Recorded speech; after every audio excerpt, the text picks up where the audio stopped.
Hello, everyone. So I took to lynda.com to start searching for an assessment tool that I could find out more about to tell you more about.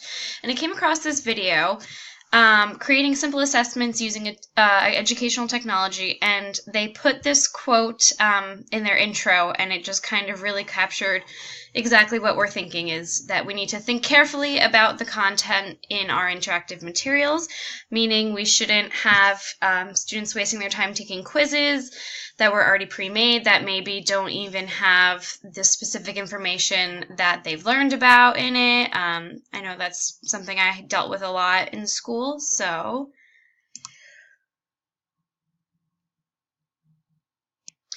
in this first video that was just giving a great introduction.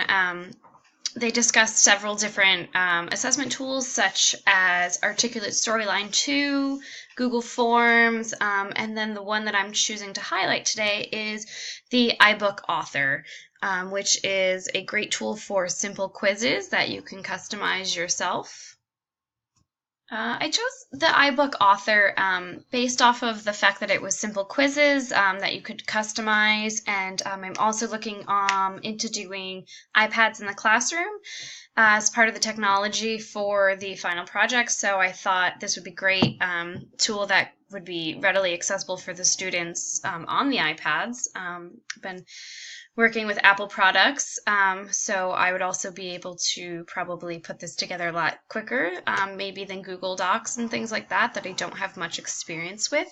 So basically you can create your own book, but fast forwarding to the assessment features, as you can see, there is a great thing provided on pretty much everything you could ever wonder about how to use the iBook Author. And then I'm going to scroll down here to creating the review section. So that's what I'm going to be interested in for the assessments. It's a great thing.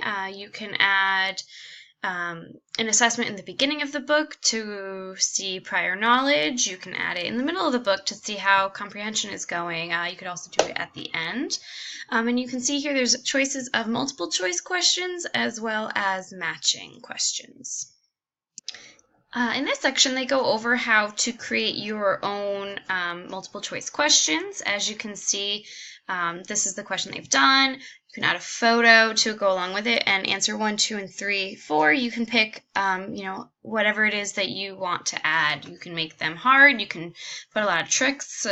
Whatever feels good for your students, your grade level. You can customize it as much as you want.